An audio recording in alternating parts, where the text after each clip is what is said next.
Hello everybody, welcome to Crafty Soup. My name is Misty. I have a little bit of a different video for you today, and that is a challenge.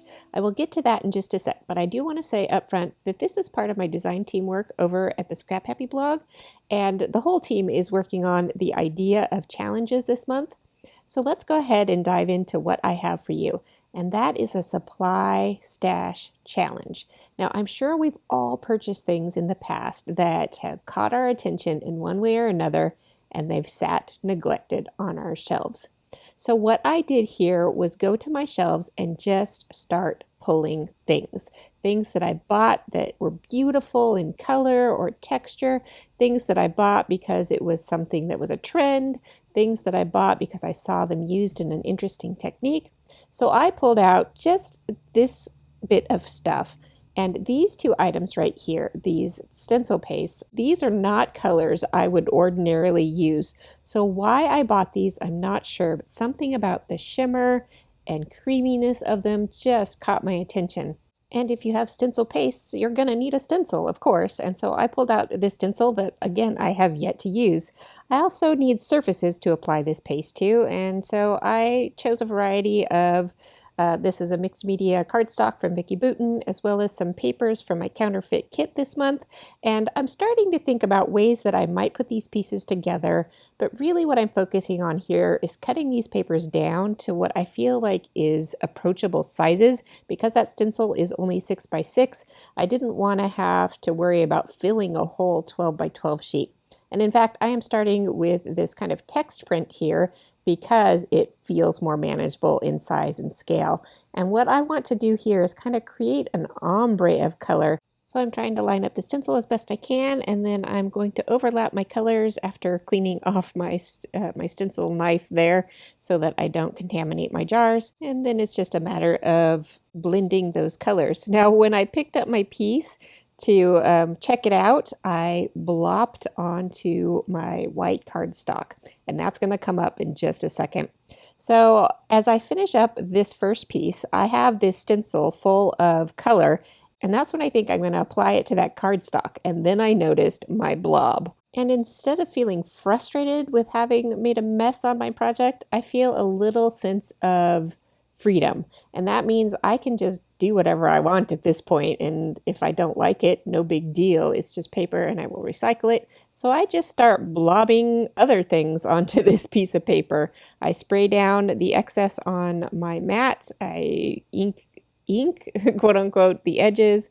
I slide other bits and pieces that I cut off through there. I do a little bit more printing / stamping with that stencil. I then realized that this stuff is opaque and it might work on dark cardstock, so I go grab a sheet of black and I start blopping up puddles there. And at first I'm not really loving this sheet of black, but as I start doing other things to it, including using more of that stencil, it's starting to grow on me a little bit. And then it's time to clean up. Now, mixed media can intimidate people because of mess, but here I want to show you that after I rinsed all those items off, it was pretty easy to just spray down and wipe up the leftover mess.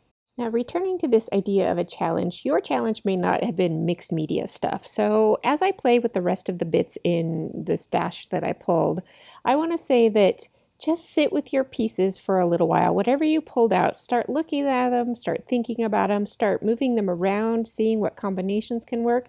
Pay attention to what ideas come to mind, either about other products in your stash or about photos or stories that you would like to tell. And just pay attention to all those thoughts that go through your mind as you sit with all of these items to figure out where you're going to go with this challenge. As I was playing with my items, I know ideas started coming to me, so I started dipping things in my watercolor paints here that I'm playing with next, and then I started thinking, oh, I could dip stamps in there and do some stamping on these projects. I could do some ombre coloring effects on these projects. I could play with doilies. So lots of ideas started flowing, and in fact, so many ideas started flowing with the pieces that I was playing with, I never even got to that chalk set that I had pulled out. And I barely even touched those letters because as I started working with those, the ideas there weren't catching my attention. So they just kind of got forgotten and ignored as I started playing with this watercolor paint.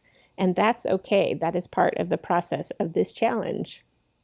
So I just want to take a moment to visually show you what was going on in my head as I was creating. Now, that paper on the right is from Basic Gray, and I've had it in my stash for a very long time.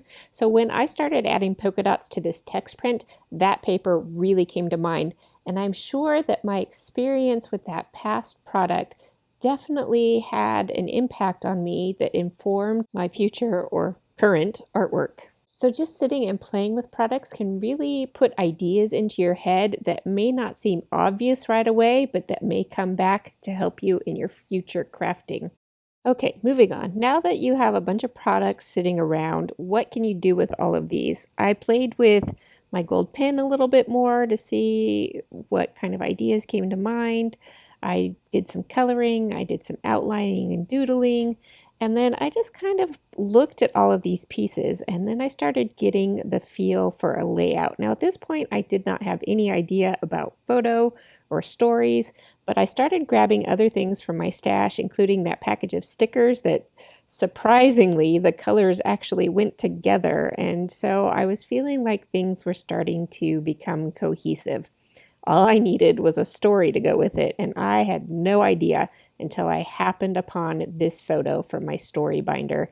And that is my daughter with her neck covered in paint at a theater rehearsal. And I thought, how perfect is that photo to go with this messy mixed media background? And so that is where I started creating this layout. Now, as I finished creating this layout, I just wanted to add a few more thoughts. And that is, had I not come up with a photo or a story to go with this layout, a lot of these same principles were already building in my mind. And that is the idea of creating a visual triangle, and I start doing that with the doilies. The idea of creating a place for my title to sit, and that's what I did with that upper tag. Using a pint, quart, gallon method of design, and that's what I was doing with all of those strips. And then using contrasting layers, and that is what I'm doing here with the rest of this black. That photo was kind of blending in with those strips a little bit too much, so I gutted that black because I knew it would be covered up anyway with this upper piece. And then I'm going to use that black as a matte for my photo.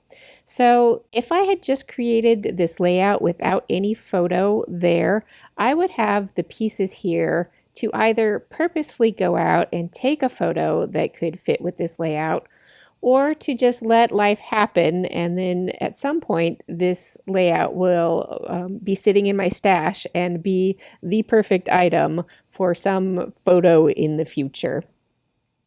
But as it is, I did find this photo now, and I was able to go ahead and complete this layout. So I'm just going to play a little bit of music as you watch the rest of this layout come together, and then when I'm done with that, I'll have a few more thoughts for you at the end.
And that is the layout I came up with for this challenge. I just wanted to point out that sometimes mixed media is a little hard to find places for the journaling, so one of my favorite things to do is to journal around the outside edges, and pulling out a white gel pen to go on that black paper worked beautifully. So let's go back and start at the beginning of this challenge. When I first started, I had pulled out this batch of supplies. Now, as I sort these out, you can see the ones on the right I never even used for this project. And so with just the idea of some stenciling, some stickers, some watercolors, and a little bit of marker, I came up with this entire project. So I hope this has inspired you to go to your stash, pull out those neglected supplies, sit around, stare at them, play with them, recombine them, mix them up until some ideas spark for a complete project to come to fruition. So as always, thank you so much for watching. I hope you got something useful out of this video. I will be back on Friday and Saturday with 2 more videos for you this week. Until then, I hope you have an artful day.